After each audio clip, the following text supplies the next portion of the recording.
listening to Wake Up Hollywood with Nikhil Korula and Eddie Pence, right here on LA Talk Radio.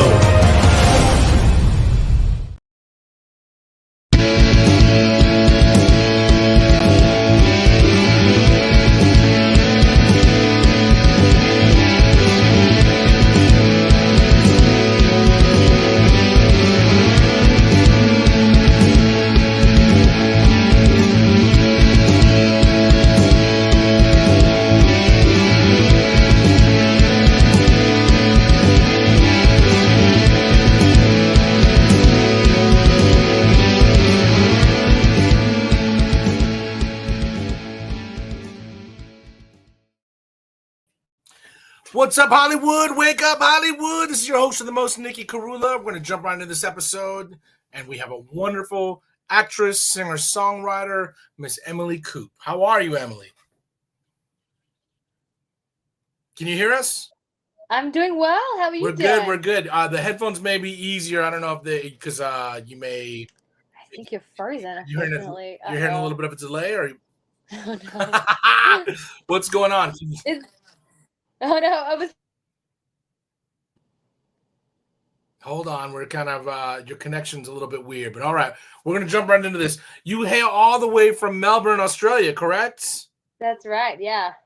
And you when did you move out to Los Angeles?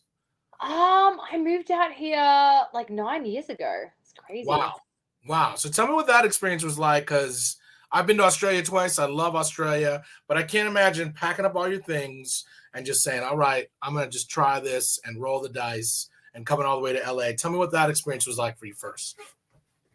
It was definitely pretty scary. I mean, I was super young. I won the green card lottery. Yeah. And was like, I'm just going to go for my dreams. And when you're so young, like, you don't really have any ties back home as well. So I was like, I'm just going to do it. And if I didn't activate my green card within 6 months of winning it, I would have lost it. And it's so hard to get a visa here. So I was like, I'm just going to. And yeah, it's been such a journey of self-discovery since then, I think. So, yeah. And did you move? Everybody usually moves. They go to Hollywood. They always move to Hollywood first. Did you move to Hollywood, or did you find somebody here that was like a contact that kind of steered you in the right direction? I knew one person. It was a woman called Capelia Tingley, actually. Her daughter, Freya Tingley, is an actress. And I think since she's moved back to Sydney, I think she's still acting. I'm pretty sure she is. But she's like a coach, like an acting coach. So I pretty much paid a bunch of money for her to be my mentor. And like I stayed with her when I first got here and kind of got up and running ever since. And like, it's been a series of like moving a bunch, dating a bunch of different people, having a bunch of jobs, like just honestly such a rat race in terms of just like running around the wheel, trying to keep my head above water. But I finally feel like in the past, every day, every week, it gets better. Like even today, I had a pretty good day, like a good milestone day, but even just things coming my way and attracting great people and opportunities. And, just raising my vibration so that I'm in those circles. And, I feel so grateful at where I've come from when I first got here as like a scared little kitten, in LA. Right. So, but it's all been my own persistence and resilience of not giving up and continuing to have my eye on the prize, which was acting, music, but also even the vision I have for my own life personally and business-wise and financially out of those things. So I think I've always known what I wanted, to be honest with you. So, well, and it's like LA is kind of a big pond, like in the grand scheme of things. So it's like, it's easy to kind of like think things are going to happen right away in this city. And it just, it doesn't give you that right away. When you move here, it's like, there's a little bit of a transition and there's a little bit of like getting your footing, there's a little bit of that kind of like rite of passage. Tell me what was that kind of like moment where you're like, okay, I could stay here. This is like where I love this city and why I love this city. That's a really good question. I think, to be honest, I was never quite sure I would remain here until I became a citizen. just because at any point my life could be uprooted if I lost my green card. So nothing's ever for sure. Although a green card in hindsight is pretty stable, but now I'm a citizen, it's like, oh my God, like even if by choice, I'll always have a place to live in America. So Right. everything I've built, all my friendships, relationships, business, acting things, music things, can't be taken away from me, no matter what I do. Even if I accidentally kill someone in a car, that was always my fear. I was like, what if I accidentally hit someone in my car? Of course, accidental, and like I went to jail, or like something happened. Like I could still remain in this country. Whereas That's a crazy thought. You're like, what if I hit I know. somebody and kill them in my car? I could I still know. be in America. I know, but like it would stop if you ever have a criminal record, it could stop you from getting your green card being renewed. Or I don't know for sure, but I'm pretty sure it would, it'd be a big like what is this person up to? So Right. like it was now I can kind of be a little more reckless. Although in my, early 20s, I was always a little reckless, but like I was always scared to protest or like do things that were controversial for the fear of that. Or, you should always be ethical or whatever. But yeah, I would say that was when I could finally have a sense of relief of like, fuck, like Right. I'm safe. And I think another moment was, I don't know, like even when I had this Chris Isaac gig opening up for him last year, and I think that was like, fuck, like I'm actually sorry. I don't know if I can swear on this You show, can but swear. I swear like crazy, so don't worry. Yes. okay, good, because I'm like, You can be fucking shit and all the 4-letter words. oh great. I did an interview thing last week, and they're like, oh, you have to bleep out your fucks. I was like, oh no, and they told me not to, and I just can't help it. I think it's just being an Australian, I just say fuck a lot, but I'm gonna stop saying it.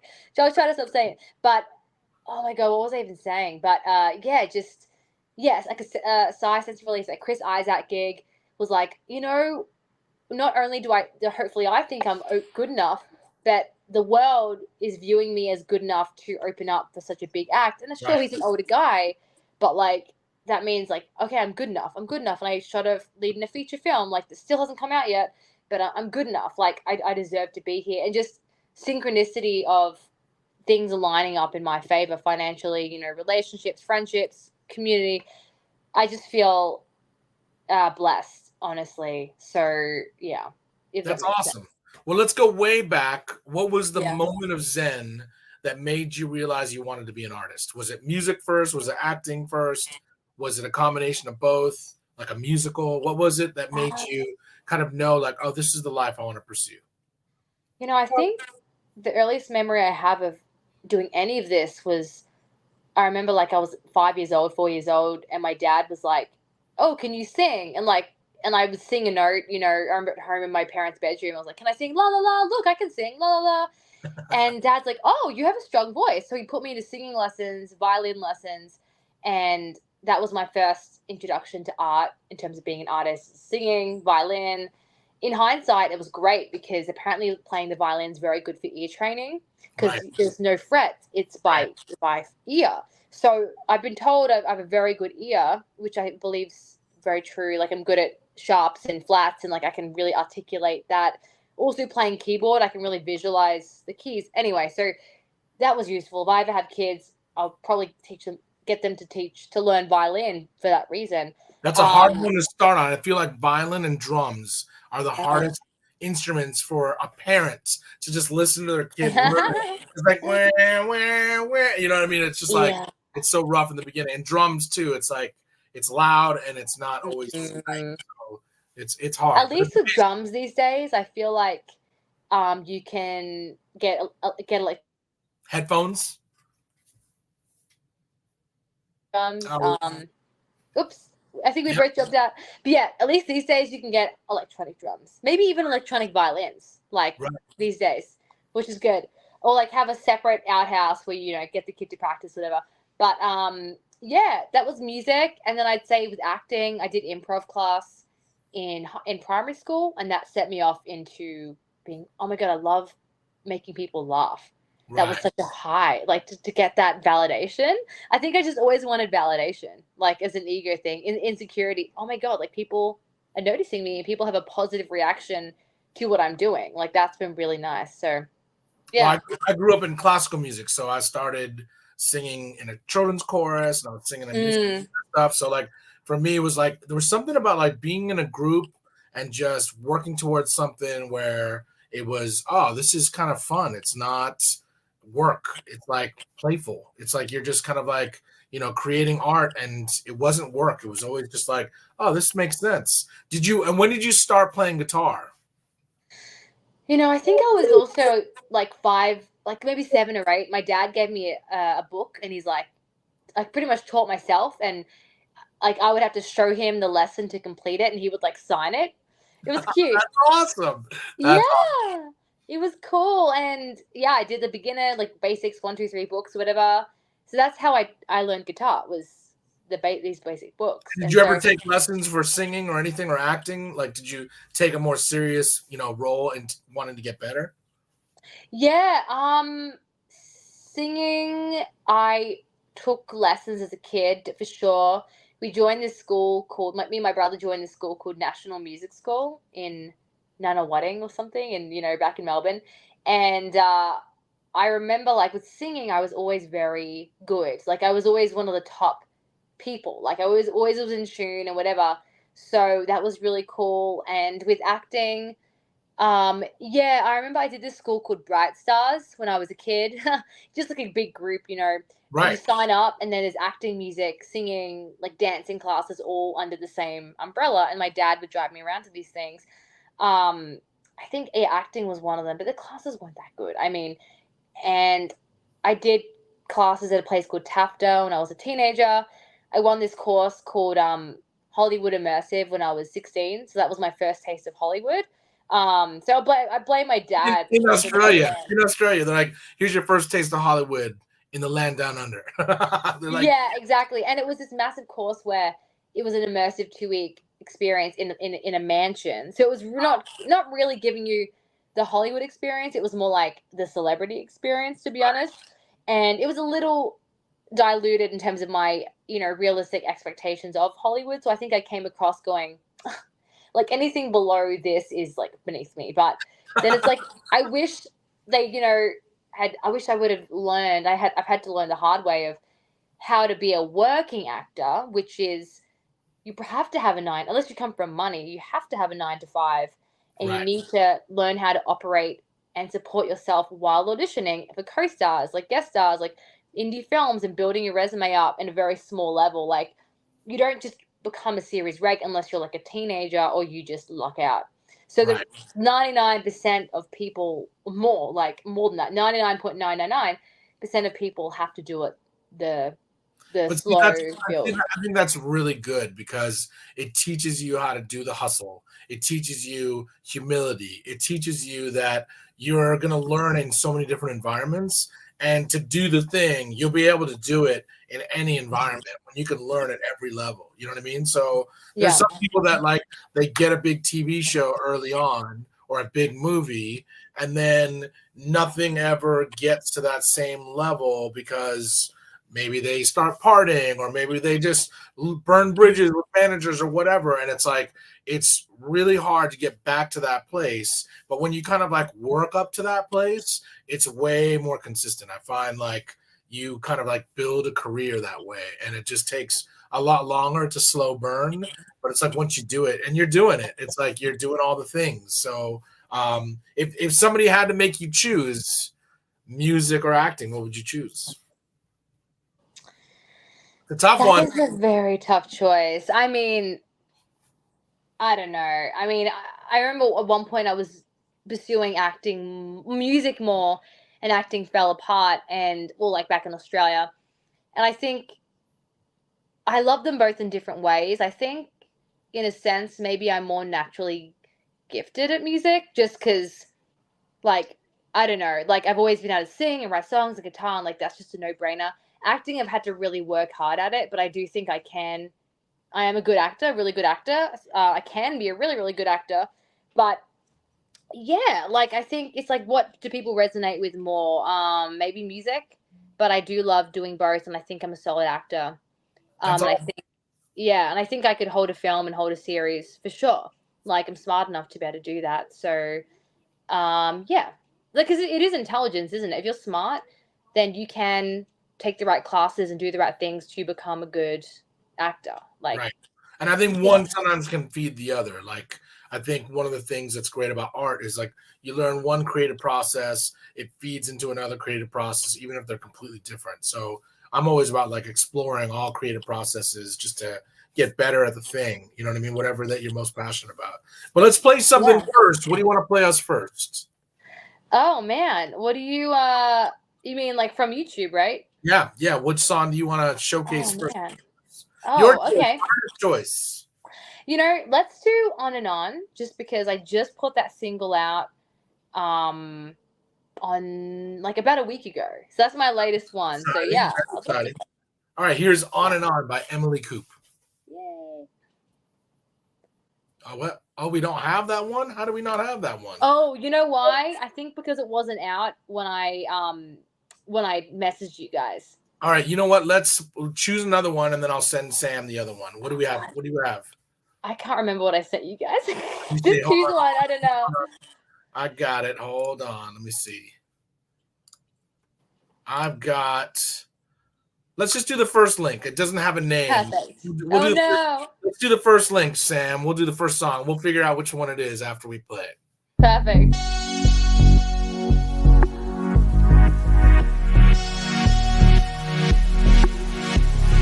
You're so perfect, touching your hair.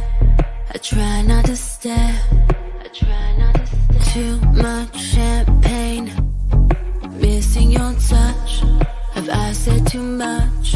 I'd be happy just being your friend. At least I can pretend. Who won't be the one to capture your heart? Maybe you'll see that baby it's me.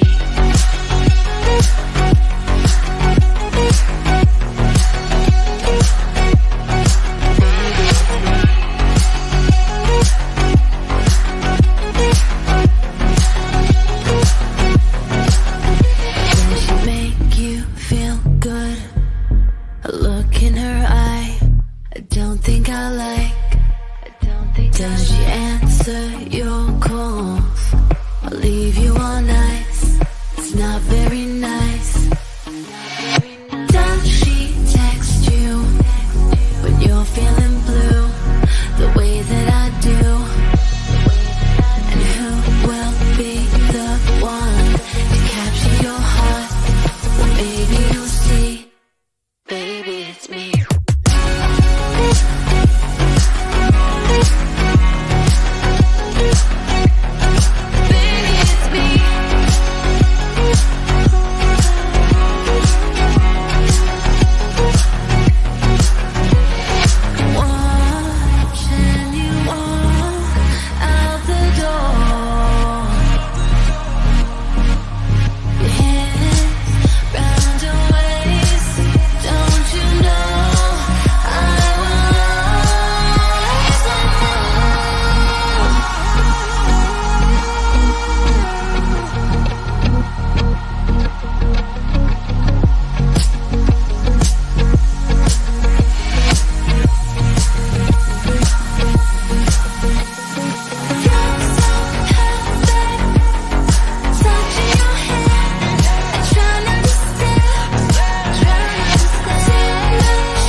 Yeah, that's awesome. Very nice song.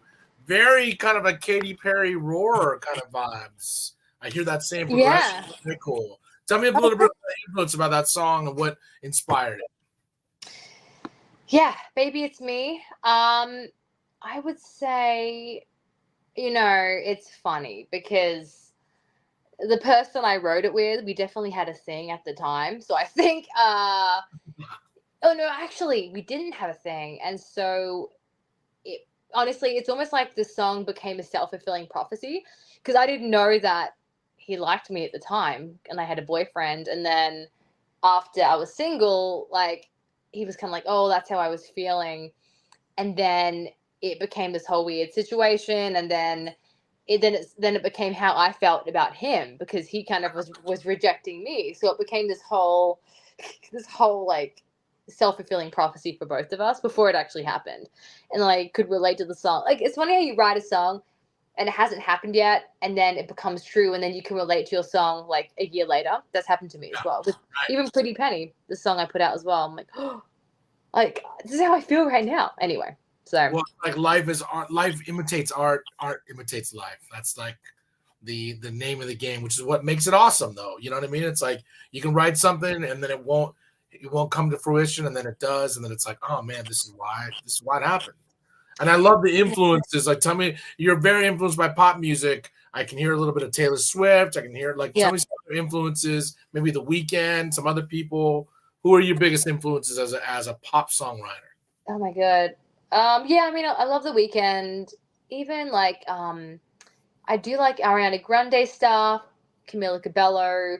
I've been really enjoying Sabrina Carpenter's new stuff, to be honest with you. Like even Espresso. That's like a song. I saw her at Coachella, and she was very good. I was very impressed. Are you there? Did we lose you?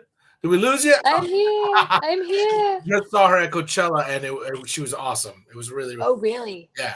And I was like, this girl's like going to be like the next Taylor Swift. And then she's opening for Taylor Swift. And so I'm like, oh, this makes sense. This is totally perfect. How did you hear about her, by the way?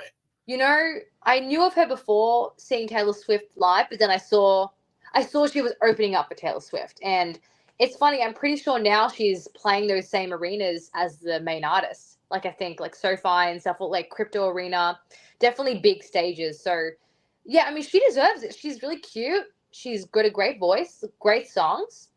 She does like, I'm a fan of her, like for sure. Like it's funny, the other girl who's opening up for Taylor Swift, I don't even know her name, but like her career hasn't taken off in the same way Sabrina Carpenter's has. And Sabrina just seems like to have such a great team, or like they've planned it around, off the back of the Taylor stuff, like, such an amazing bunch of singles and really good songs. Like that song Espresso, like, it's just so smart. Like the idea of like, I'm espresso, like I'll keep you up, like you'll be addicted to me. Like it's just such a great song.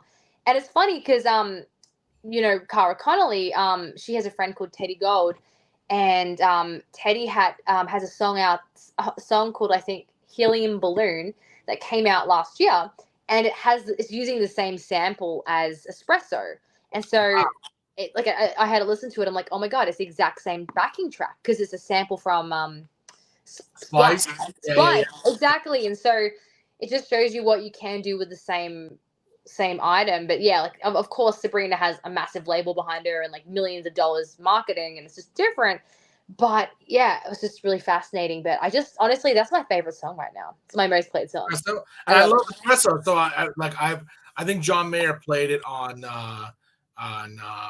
his Sirius channel, and that's how I heard it. And I was like, oh, that's awesome. So it's just like she's just like, I think she's gonna break. I mean, she's already breaking, but I mean, she's gonna break just like Taylor in the same ways. You know what I mean? So, and I do love that song because it's like it is clever. But your song is super happening. When did you release the one we just played? Are you there? Did we lose you? Oh my God, it keeps cutting out. I might need to. It's probably because of the internet connection, but it's all right. It's all right. No worries. We'll make it work. We'll make it work. Power through. Yeah, I feel like the heat doesn't help. It's like cutting out all the internet. It's all frying. It's frying everything, including my brain. But it came out, I think, mid last year. That's awesome. And when you perform it live, do you play it acoustic or do you have like a backing track? Like, how does that work? Ironically, I haven't performed much live since I've released that because I got nodules.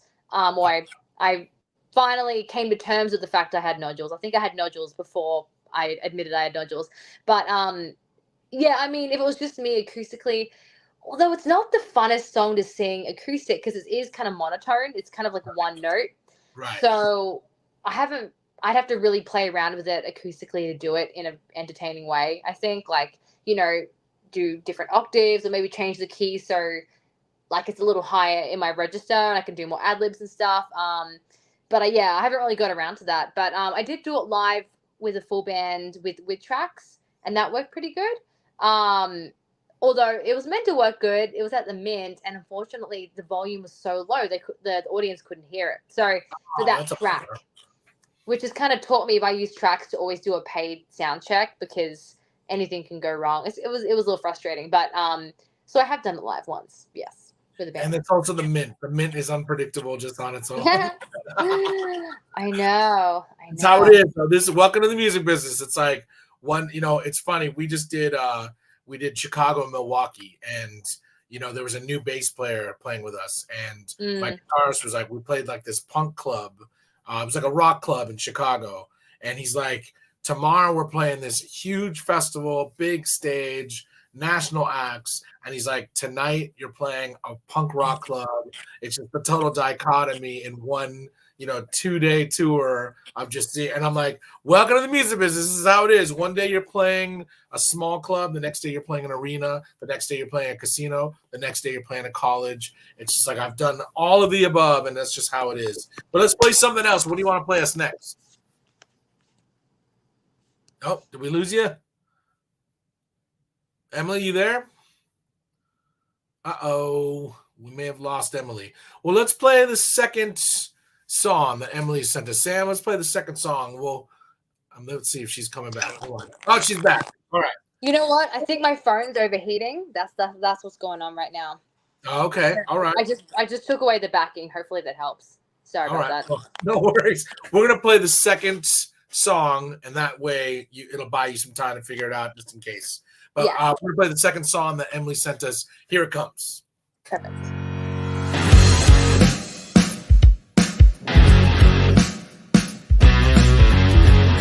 I see you glancing at me sideways, but boy, you gotta get to know me. I like to push you to your knees, then bring you back to your feet. I see you walking over towards me, but boy, you better keep moving. Get out of here. You put your hand up on my leg, you still haven't taken me out. Don't need a boy, I need a man who picks his mess off the floor.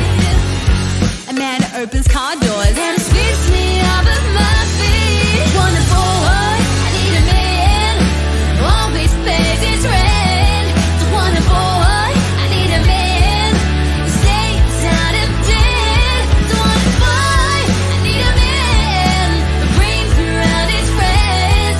The wonderful boy, no, I need a man. I need a man. Yeah, that's right. I've had the guy that only calls me late, and the one who missed my birthday. If you can treat the lady right, I'm not gonna keep you around. And there's a boy who never learned to kiss, and the guys who couldn't handle this. If you can take me downtown, I might want to spit you out. Don't need a boy, I need a man who picks his mess off the floor. A man who opens car doors and sweeps me off of my feet. Wonderful boy, I need a man who loves to buy me flowers. Wonderful boy, I need a man who always calls his mother. Wonderful boy, I need a man who doesn't count every dollar. Wonderful boy, no, I need a man. I need a man.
All right, Emily, you there?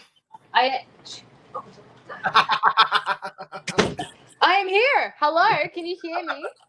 I can hear you. We can't see you though. I don't know if you have your camera. I'm There you- here. I'm Awesome. alive and well. So tell me what that song was about. Obviously, you needing a man instead of a boy. So it came from some wrong turns in the dating world that you've made, I'm sure. Oh man, that song was such a silly song. Like, what was I gonna say? I wrote it when I was in Arizona because I was shooting a film that isn't out yet. It's called The Crossroads, so hopefully it comes out soon. Awesome. That's awesome. I just released a record called Crossroads. No way. Yeah, That's a coincidence. Last year, blues record. So very cool. Yeah. Weird coincidence. Awesome. I mean, I'm like, you're such an amazing musician, and like when I saw you at Hotel Cafe, I was like, oh my god, you're so great. So are you. I looked at your links and I was like, oh my god, this girl, she's got some pipes and she can write. I mean, that's like everything. You play, you write, you sing, and that's the thing. You know what I mean? You got the trifecta, so you'll go far. I know it. Oh, thank you. Yeah, honestly, I felt like I was building up momentum last year, but then I had to kind of put it on hold. But in a weird way, like a year's nothing in the grand scheme of things, but it just made me so much more grateful to be a musician, and to be able to sing. Like I sung 3 songs tonight at a coffee shop I play at called Republic of Pie, and I love that place. I love that. You know that place? Yeah, I played there. Nice. And it's like, so did you say you've played there? Yeah, I played there maybe 5 years ago, and I was like kind of demoing piano tunes for our new record. I was like, oh, I want to do this. And was it Joy Grayson? Was it her showcase by chance? Whose showcase was it? Honestly, you kind of do your own showcase. You kind of do like an hour by yourself. Although I've just been doing 3 songs at the end just because I'm still, rebuilding my voice. But what was I going to say? I can't even remember where we're going with that story. But just did 3 songs at Republic of Pie. Yeah. So just like rebuilding my voice. But yeah, just in terms of getting back on track with my own gigging stuff, I'm really excited to start doing that coming up. But it is a slow journey because now I kind of have a clear scan with my voice, which is great. But I have to build up my voice slowly, and it's like I kind of need to focus on whether I'm going to write, record, as opposed to gig, so I'm not overusing my voice. Right. So just like in terms of, say, the battery life of my voice, I have a certain amount per day or per week I can use.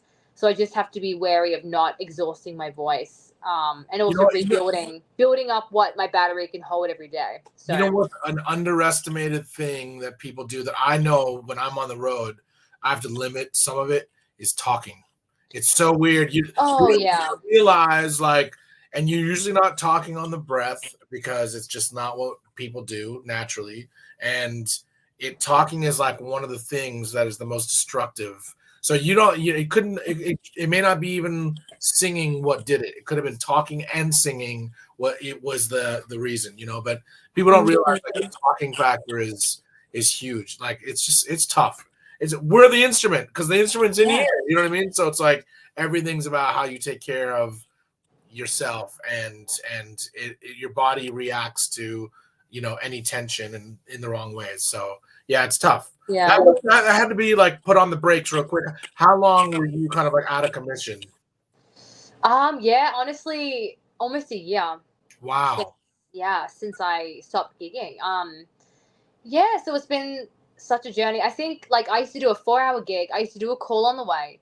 I used to call someone on the way home, and that means I'm just exhausting my voice, and just I would burn out. And I used to push my body, and I used to go, oh, my body can handle it. But it's like, yeah, maybe my body can, but my voice can't, and that's part of my body.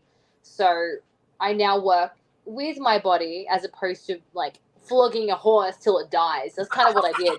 I was flogging my voice like the whole time. Yeah, come on. So, yeah, I'm like, what are you doing? Until it literally dropped dead, or not dead, but like it's like, Mom, don't don't flog me anymore. And I had to listen when it just like my horse couldn't walk anymore. Pretty much. Was it hurting? Did it hurt physically, or did you just feel like, because like some people find it like, it's like a polyp or a growth on the vocal cord. Some people say that they hear a popping sound in their vocal cord. God, that sounds terrible. People say it just you can feel like a little lump.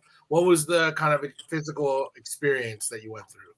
I mean, it was a gradual thing, but pretty much I lost the top part of my register. That was Wow.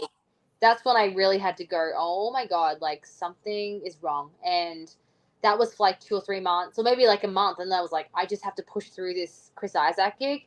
And then I just pretty much saw my coach, saw the ENT. They're like, yeah, you have nodules. You need to stop. And I was looking at a scan of my voice then and now, and I just felt so sad. My voice looked stressed. It looked upset. It looked aggravated.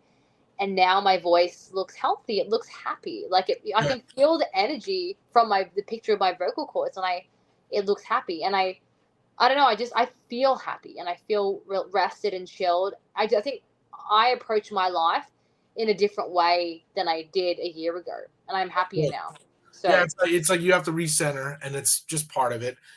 The other thing too, it's like, and I've learned this is especially when I'm on the road. It's like, our musician hours are like, they're late. So it's like you do a performance and you want to go out and eat late night or something like that. And it's like, that is not good. None of that is good for if you have to do performances or just even recordings or whatever it is. So it's tough. It's like sleep is so important. How you sleep is important. What you eat, what you drink, when you eat, when you drink, all those things, exercise, all of those things. So I'm sorry you went through that, but it's great to see that you're recovering from it and you're on the looking up. Now you're on the level to ascension. Let's play. I hope so.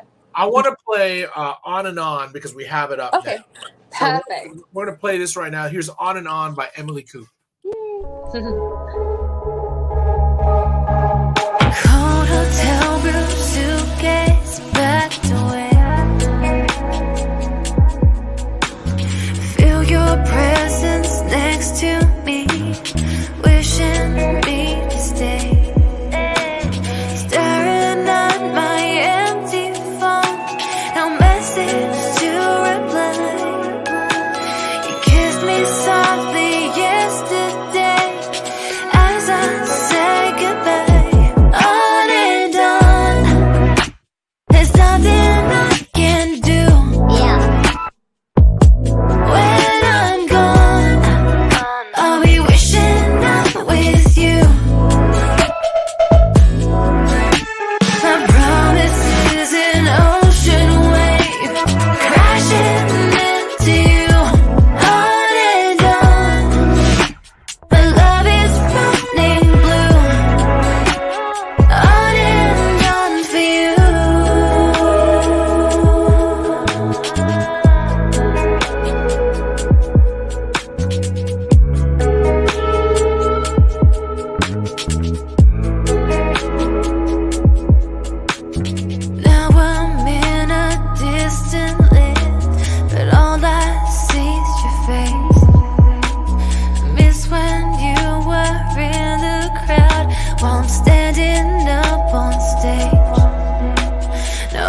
That was awesome. Emily, I sent Sam the lyric video instead of the music video. My mistake.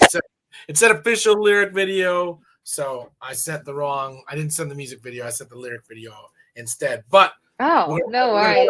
Lyric video is better. what a great song. Tell us a little bit about the inspiration behind it. And I think you wrote this with Curtis Peoples. I know Curtis Peoples. Oh, you do? He's good Peoples. How do you? He is good Peoples. How do you know him? From the songwriter scene for years. He used to play Hotel Cafe, and I want to say he played with a lot of people I know from you. I went to USC Music School, so played with a lot of people I know from USC Music School. I want to say he may have even gone there, but I don't know if he went there. But yeah, great songwriter, great dude, really cool cat. He is super sweet guy. I think he's married and has a kid now. Since so crazy, really? Yeah. Time flies. That's nuts. I know. Yeah, I mean, we wrote this song a couple years ago, and yeah, I mean, to be honest, it wasn't about a specific situation. We were just kind of writing about like a scenario in life, how I felt about, like, I guess just like being a songwriter or being an artist, and like not like the feeling of following your dreams, but also being torn away from like who you love being with, like your loved ones. But this song like is a romantic song, so like, yeah, you could be on tour, shooting a film, doing a TV series away from your boyfriend, girlfriend, but like it's great, you're chasing your dreams, but you're missing out on that. So it's kind of like you have to make sacrifices to follow your dreams sometimes. So in this song it talks about kind of giving that up, and or not giving it up, but just keeping that door open. Like either in this story, she goes home and spends time with the boyfriend that comes back, or she actually goes home and like gives up the whole tour to be with her boyfriend. In real life, I think it's a compromise. I think you should put your career. I mean, I have kids. I'm not married. If I was married, maybe it'd be different or whatever. But like, I think at this point in my life, career should come first. But then you would just find a compromise. Like, okay, I would, fly the person I'm with, like bring them with me, or, see them every couple weeks. Like, I think you would make that work. I'm like the old guy on the touring circuit, so I'm gonna give you the best advice that I could ever give you. Ooh, what is this? Because like I've, like the people that really want you to succeed and follow your dreams will still be in your life. I've missed one of my closest friends' weddings. I've missed 3 friends, really close friends' weddings, because I was playing a big music festival. And it was like, I have to do this. They know me and they know I have to do this. And those friendships are still intact. And there's some friendships that they just wane away because maybe it's like they're upset that you couldn't be there for them. But it's like, at the end of the day, you got to follow and do what's best for you and be as grateful for any opportunities, and also just have some sense of friendships will be there and feed them as much as you can. Like, feed the friendships as much as you can, because there's sometimes it's going to work and sometimes it's not going to work. Relationships too. It's like there have been girlfriends that I haven't been around for because you're on the road and you're not around and you're just, but I like, music is everything to me. So it's like, there is no sacrifice. That is number one. And it's like the intro course. It's like, okay, if we're going to do this. This is always number one, no matter what. And it doesn't matter if you have something or not. It's just always the thing. It's like, this is what I do, and it's always been here for me. And people aren't always going to be there for you. It's just how it is. Music has always been there for me. So that's like how I honor that. But it's tough. It's very tough, especially, I mean, you're maybe not at the phase where a bunch of your friends are getting married and you have to make those decisions, but you will have to make those decisions. And I've had to make them. And sometimes the opportunity doesn't even merit missing that person's wedding, but you have to do that because that's furthering your career, and it's just so difficult. So the best advice I can give is like know that you have to do that, and the friendships that will love and support you no matter what will still be there. And some may not be, and that's just a part of life. You know what I mean? It's hard. I think in LA, people get it more because everybody's in the same boat. They probably would do the same thing. Everyone has to kind of protect themselves. Not that it's a selfish thing. Like, I was invited to a couple friends' shows or like whatever. And I'm like, I need to earn money. I'm going to go to work. So like I'm putting myself first to protect myself. Although if it was like one of my best friends, I probably would take time off. It just depends on like, is this person worth losing $300 for? You know, when money is a thing, you know? So it's because if I took time off for every friend who asked me to go to a show, I would be broke. Because it's like every weekend you're invited to something. Right. So I'll maybe buy a ticket and support, or like I'll promote the show, but like I have to look after my own shit. And yeah, and with the music thing, I think it depends. Like if I have kids or like married and like that is the most important thing in my life, then that priority might change. But I think it's always a compromise. Like it depends on what the opportunity is. If it's a mint show, I might move it. But if it's a music festival like Coachella, probably, you know, you probably have to do Coachella because that's like a once in a lifetime type and situation. this particular one was Bonnaroo.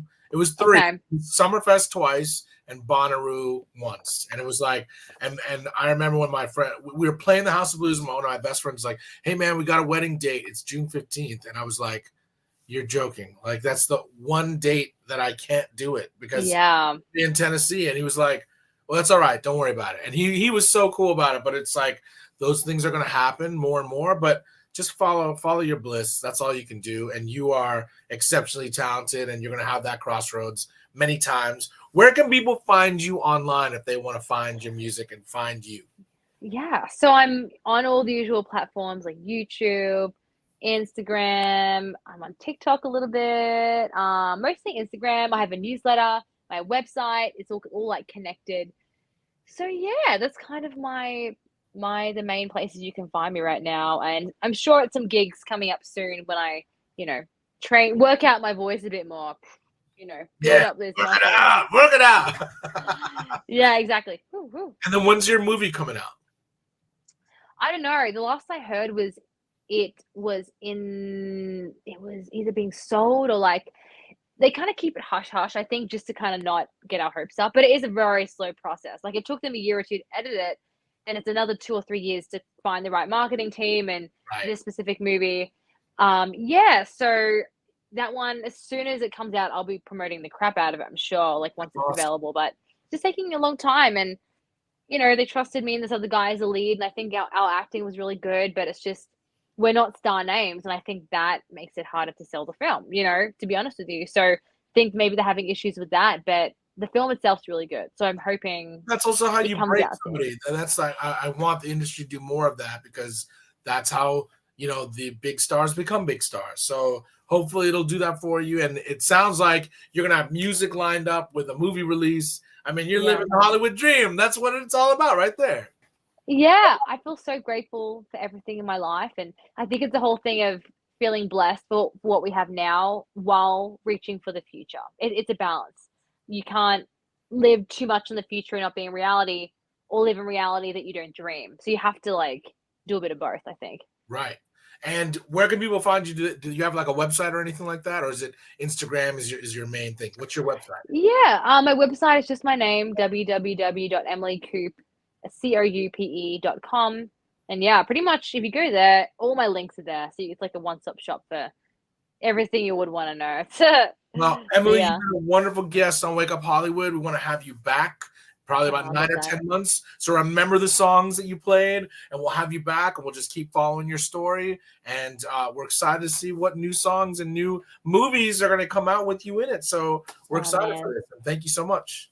Thank you so much for having me on here. Like, it's been great. Yeah, I love it. High fives all around. High fives all around.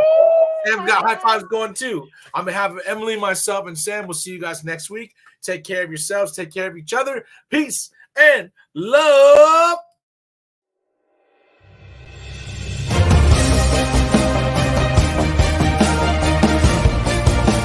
You're listening to Wake Up Hollywood with Nikhil Korula and Eddie Pence, right here on LA Talk Radio.